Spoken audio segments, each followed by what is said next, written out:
नमस्कार दोस्तों, कक्षा 11 के नामा के मूल तत्व विषय के वर्गों में आप सभी का स्वागत है। दोस्तों, आज हम चैप्टर नंबर 2 व्यवहारों की दोहरी असर और खाते के प्रकार के बारे में पढ़ाई शुरू करने वाले हैं। दोस्तों, पहले चैप्टर में हमने हिसाबी पद्धति के बारे में और उसके पारिभाषिक शब्दों के बारे में पढ़ाई की थी और उसमें हमने एक बात ऐसे भी पढ़ी थी कि जिस पद्धति में व्यवहारों की दो असर दी जाए उसे दोहरी हिसाबी पद्धति के रूप में जाना जाता है। तो अब हम दोहरी असर के बारे में और खाते के प्रकार के बारे में पढ़ाई करेंगे। दोस्तों, इस चैप्टर से टोटल 8 बातें हमें सीखनी है। सबसे पहला, धंधा की व्यवहार का अर्थ। दूसरा, धंधा की व्यवहार का वर्गीकरण। तीसरा, रोकड़ या उधार व्यवहार की पहचान। चौथा, वाउचर। पांचवा, व्यवहार की दोहरी असर। छठा, खातों के प्रकार। सातवां, खातों के उधार जमा के नियम। और आठवां, खातों को उधार जमा करने के सोपान।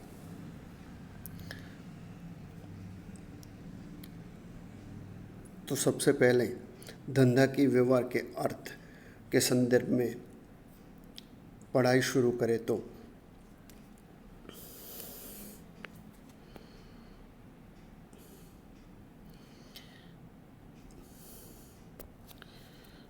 धंधा की व्यवहार का अर्थ, हिसाब तैयार करने की प्रथम सोपान या सीढ़ी व्यवहार का अस्तित्व खड़ा होना और उसकी पहचान है।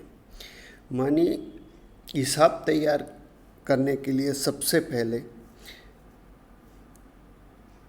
व्यवहार का अस्तित्व होना आवश्यक है और वो व्यवहार किस प्रकार का है उसकी जानकारी आवश्यक है। व्यवहार नहीं तो हिसाब नहीं। व्यवहार शब्द का प्रयोग हिसाबी पद्धति में किया जाता है। तो व्यवहार शब्द का प्रयोग हिसाबी पद्धति में किया जाए तो वो व्यवहार धंधा का व्यवहार होना चाहिए। मानी व्यवहार धंधे के लिए किया गया होना चाहिए। दूसरी बात, व्यवहार धंधे का आर्थिक व्यवहार होना चाहिए।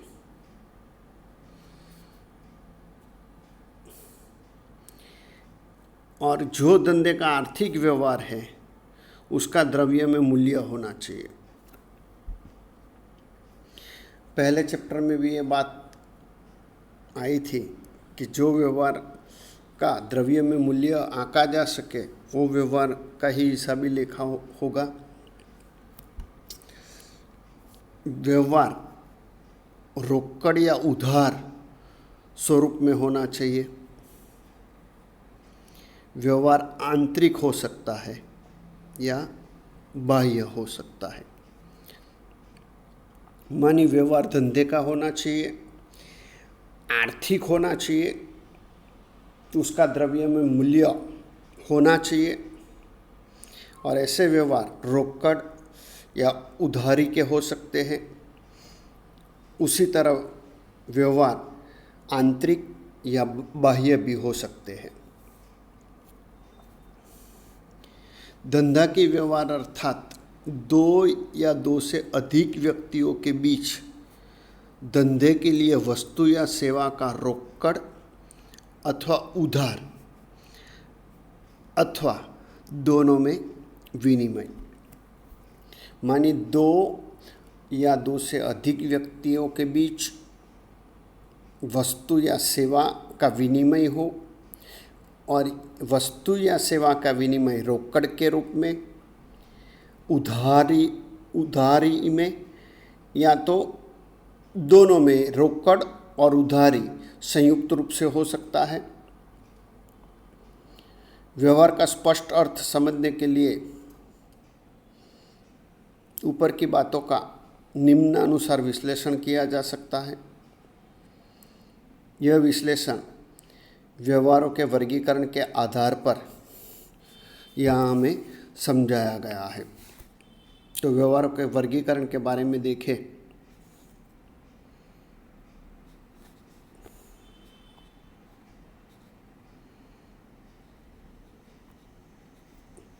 तो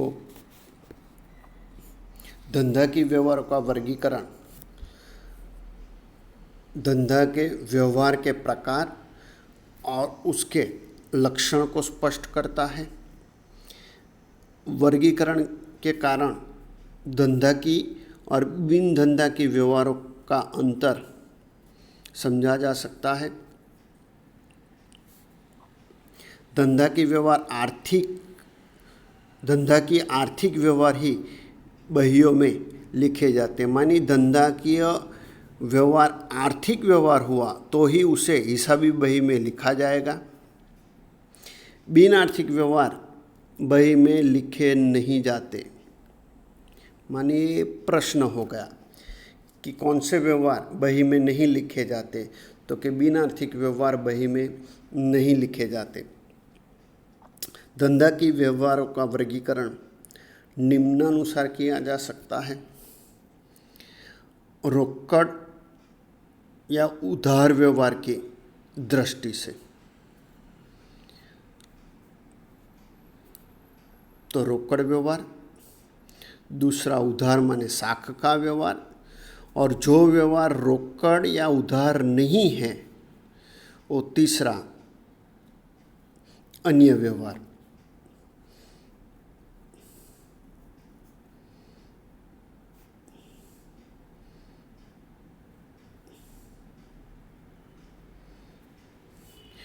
आंतरिक और बाह्य व्यवहार की दृष्टि से दो प्रकार बनेंगे, एक आंतरिक व्यवहार और दूसरा बाह्य व्यवहार। मानी आर्थिक व्यवहार के वर्गीकरण रोकड़ या उधार व्यवहार के रूप में, और आंतरिक और बाह्य व्यवहार की दृष्टि से उसका वर्गीकरण किया जाता है।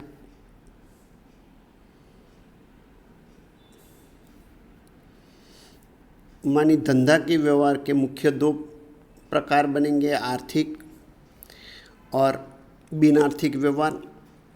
आर्थिक व्यवहार में रोकड़ या उधार व्यवहार, और दूसरा प्रकार बनेगा आंतरिक बाह्य व्यवहार का। रोकड़ व्यवहार में तीन भाग बनेंगे, रोकड़ व्यवहार, उधार व्यवहार और अन्य व्यवहार। आंतरिक बाह्य वर्गीकरण में दो भाग बनेंगे, आंतरिक व्यवहार और बाह्य व्यवहार। ऊपर दर्शाए गए धंधा की व्यवहारों के प्रकार का उदाहरण सहित स्पष्टीकरण देखें तो स्पष्टीकरण निम्नानुसार दिया गया है। सबसे पहले आर्थिक व्यवहार। धंधा की बहिया में धंधा के आर्थिक व्यवहार ही लिखे जाते हैं। मानी केवल आर्थिक व्यवहारों का ही हिसाबी लेखा होगा। धंधा के ऐसे व्यवहार जिनका द्रव्य के रूप में मूल्य माप सकते हैं और जहां रकम का लेन देन तात्कालिक रोकड़ में अथवा भविष्य में करना हो, उसे आर्थिक व्यवहार कहते हैं। मानी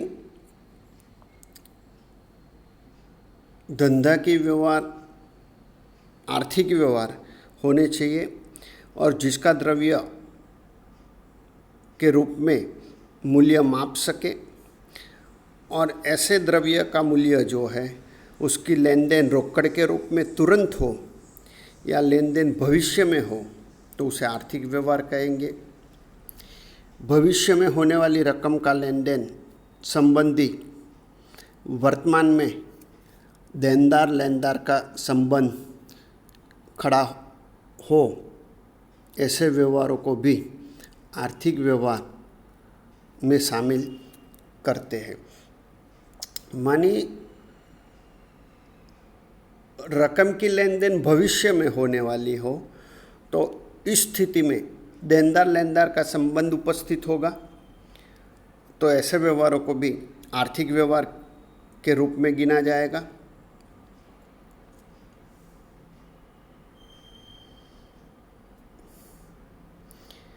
आर्थिक व्यवहार की दो महत्वपूर्ण बातें हैं।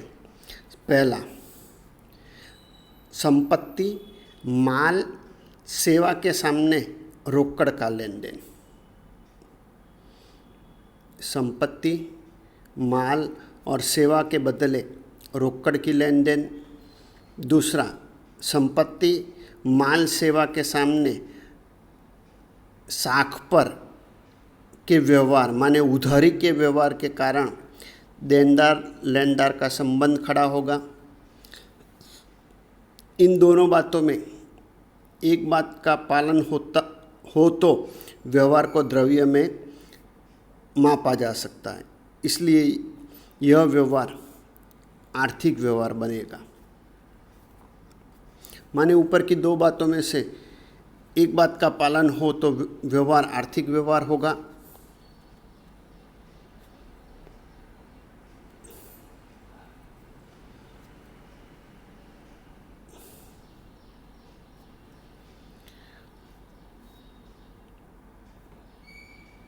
धंधा की आर्थिक व्यवहार का मुख्य लक्षण उसका द्रव्य में मूल्य होना है।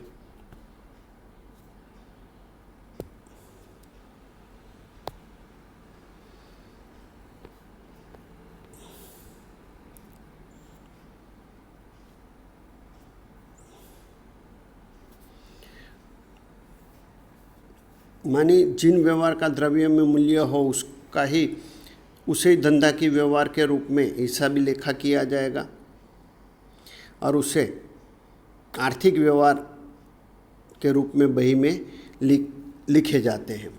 जैसे कि राधेश्याम फर्नीचर बनाने का काम करता है, माने राधेश्याम नाम का व्यक्ति फर्नीचर बनाने का काम करता है। उसने 30,000 में लकड़ी खरीदी। मानी फर्नीचर बनाने के लिए आवश्यक चीज़ में लकड़ी है, तो उसने लकड़ी खरीदी। यह व्यवहार राधेश्याम के धंधे का व्यवहार कहा जाएगा और राधेश्याम द्वारा अपनी बही में इस व्यवहार को खरीदी के रूप में लिखा जाएगा। उसी तरह लकड़ी खरीद कर राधेश्याम फर्नीचर बनाकर उस फर्नीचर का विक्रय करे तो वो भी राधेश्याम का आर्थिक व्यवहार कहा जाएगा और बिक्री के रूप में उसकी बही में उसका लेखा होगा।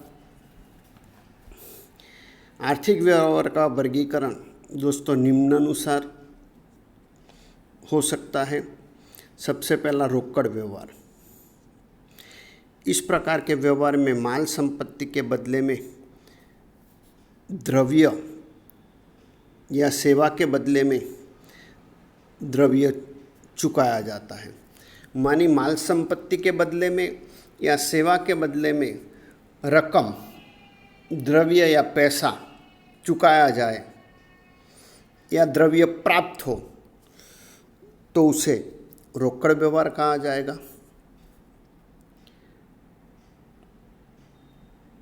संपत्ति के रोकड़ व्यवहार।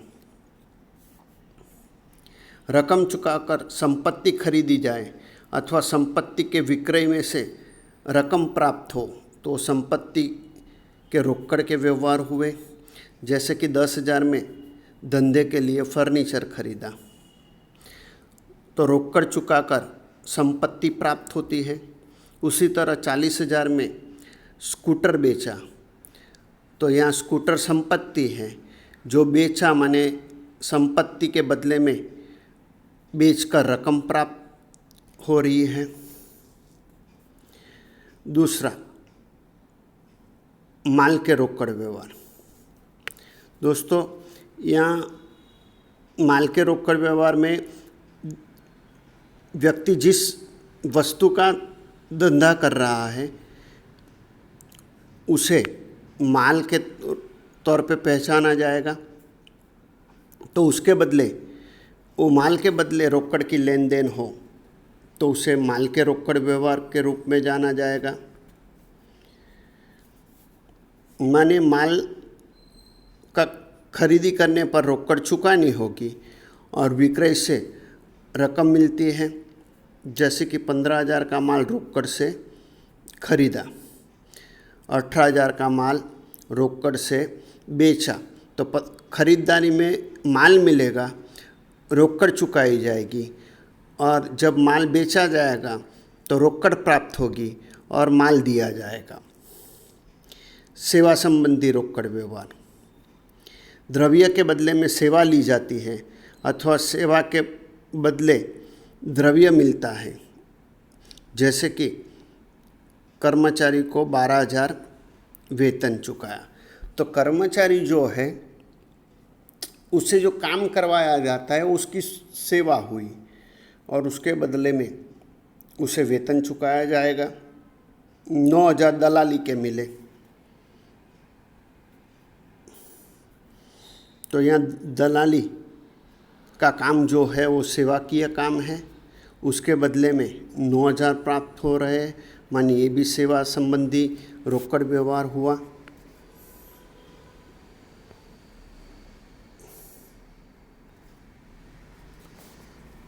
यहाँ सेवा अर्थात धंधा के व्यवहार में भौतिक संपत्ति के अतिरिक्त काम के बदले में जब रकम चुकाई जाए अथवा रकम मिले तो ऐसे व्यवहारों को सेवा के रूप में पहचाना जाता है। मानिए यहाँ सेवा का अर्थ अलग है। देवा लेना के व्यवहार, भूतकाल में ली संपत्ति, माल या सेवा की रकम चुकानी बाकी हो तो वह देवा कहलाता है। माने संपत्ति, माल या सेवा लेने के बाद उसकी रकम चुकानी बाकी हो तो वो देवा या दायित्व कहा जाएगा। उसकी रकम भविष्य में ये माल संपत्ति या सेवा ली थी और रकम वर्तमान में चुकाई जाती है। उसी तरह भूतकाल में दी संपत्ति, माल या सेवा की रकम मिलनी बाकी हो तो उसे लेना कहते हैं। उसकी रकम वर्तमान में मिलती है। जैसे कि रमीला के पास से खरीदे माल की रकम 3,000 चुकानी बाकी थी, वो चुकाई, और रोशनी को 4,000 का माल बेचा था, उसकी रकम मिलनी बाकी थी, वो रकम रोकड़ में मिली। तो यहाँ देवा लेना अर्थात माल संपत्ति या सेवा के व्यवहार के कारण रकम मिलनी बाकी है तो वो लेना है, और रकम चुकानी बाकी है तो वो देवा है। दोस्तों, यहाँ एक बात खास ध्यान में रखने की है कि रोकड़ के व्यवहार के बदले बैंक द्वारा अर्थात चेक से व्यवहार किए जाए तो उन व्यवहारों का समावेश भी रोकड़ व्यवहारों में किया जाता है। माने बैंक के माध्यम से हुए व्यवहार भी रोकड़ व्यवहार के रूप में हिसाबी बही में लिखे जाएंगे। उधार व्यवहार,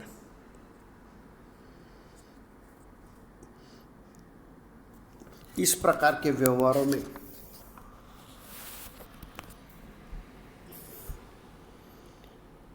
माल संपत्ति या सेवा के हुए खरीद बिक्री के व्यवहारों में तुरंत रकम नहीं चुकाई जाती। मानी माल संपत्ति या सेवा की खरीद बिक्री का व्यवहार हो जाए लेकिन उसकी रकम चुकाने की बाकी हो तो उसे उधार व्यवहार कहा जाएगा। इस खरीद बिक्री में रकम भविष्य में चुकाना होता है माल संपत्ति और सेवा का लेन देन वर्तमान में होता है। माने माल संपत्ति या सेवा के लेन देन वर्तमान में होगी और उसका हिसाब का निपटारा भविष्य में होगा। इन व्यवहारों में लेनदार देनदार का संबंध उपस्थित होता है, क्योंकि एक पक्षकार लेनदार होगा और दूसरा पक्षकार देनदार होगा। संक्षेप में वर्तमान में माल संपत्ति एवं सेवा की खरीद बिक्री होती है और भविष्य में रकम चुकाई या ली जाती है। ऐसे व्यवहारों को उधार या साख के व्यवहार कहते हैं। जैसे कि कल्पना को 4,000 का माल उधार बेचा। कल्पना को 4,000 का माल उधार बेचा तो हमने उसे 4,000 का माल दे दिया है, लेकिन उसके पास से रकम प्राप्त नहीं हुई है। दीपिका धंधा की बेचा। कल्पना धंधा की देनदार बनती है और कल्पना के लिए धंधा कल्पना के लिए लेनदार बनेगा। उसी तरह दीपिका के पास से 6,000 का माल खरीदा तो दीपिका धंधा की लेनदार बनेगी और धंधा दीपिका के लिए देनदार बनेगा। माने इससे एक बात स्पष्ट होती है कि साख के या उधार के व्यवहार से देनदार लेनदार के संबंध उपस्थित होते हैं। अन्य व्यवहार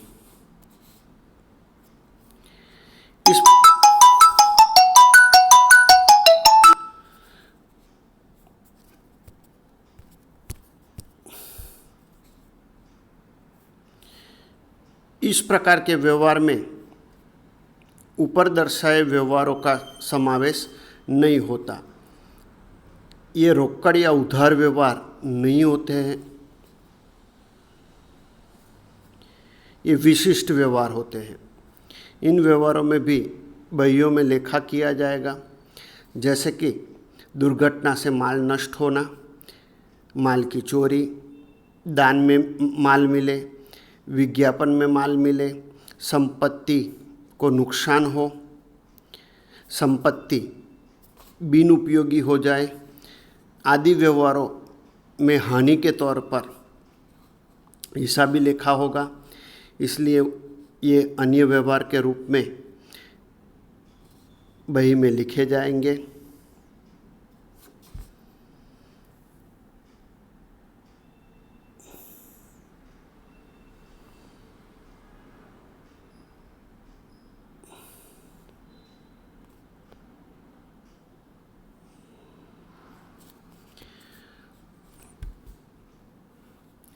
आंतरिक बाह्य व्यवहार। आंतरिक व्यवहार धंधा के कई व्यवहारों में अन्य पक्षकार की ज़रूरत नहीं होती है। तो जिन व्यवहारों में अन्य पक्षकार की ज़रूरत नहीं होती है, ऐसे व्यवहारों को आंतरिक व्यवहार कहा जाएगा। माने ये व्यवहार धंधे में ही होते हैं और हिसाबी बही में वो लिखे जाते हैं। जैसे कि संपत्ति पर घिसाई, संपत्ति अप्रचलित हुई माने बिन उपयोगी होना, प्राकृतिक आपत्ति के कारण नुकसान हो, ये सभी व्यवहार धंधा के आर्थिक परंतु बिन रोकड़ के रूप में है, फिर भी उसे हिसाबी बही में लिखा जाएगा। बाह्य व्यवहार, ये व्यवहार धंधा और अन्य पक्षकारों के बीच के व्यवहार है। यह व्यवहार धंधा के आर्थिक व्यवहार है। माने अन्य पक्षकार के साथ जो व्यवहार होंगे वो बाह्य व्यवहार बनेंगे और हिसाबी बही में लिखे जाएंगे। जैसे कि ग्राहक को माल का विक्रय, कामदार को मजदूरी या वेतन का भुगतान, बैंक से प्राप्त ब्याज, बीमा प्रीमियम का भुगतान, यंत्र की खरीदारी, बैंक में रकम भरी जाए आदि व्यवहार। तो ये सभी बाह्य व्यवहार के उदाहरण हुए।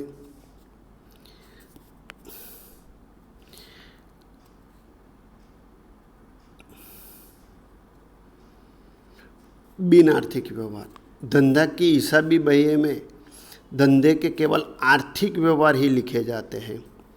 बिन आर्थिक व्यवहार हिसाबी बही में नहीं लिखे जाते। और इस तरह बिन आर्थिक व्यवहारों का हिसाब की दृष्टि से कोई महत्व नहीं है, केवल आर्थिक व्यवहार ही हिसाबी बही में लिखे जाते हैं। बिन आर्थिक व्यवहार हिसाबी बही में नहीं लिखे जाते हैं दोस्तों। बिन आर्थिक व्यवहार अर्थात ऐसे व्यवहार जिसका मूल्य द्रव्य में नहीं मापा जा सके। जैसे कि एक मास बाद में माल भेजने का ऑर्डर मिला, एक माह के बाद माल भेजने का ऑर्डर मिला, तो अभी तो कोई लेन देन हुई ही नहीं है, या देनदार लेनदार का संबंध भी उपस्थित नहीं हुआ है, तो वो बिन आर्थिक व्यवहार हुआ। धंधे के व्यवहार के लिए सलाहकारों के साथ मीटिंग का आयोजन किया गया, तो यहाँ भी धंधे के विकास के लिए मीटिंग का आयोजन किया गया, जिसमें उसका कोई द्रव्य में मूल्य नहीं मापा जा सकता, इसलिए वो व्यवहार भी बिन आर्थिक व्यवहार हुआ।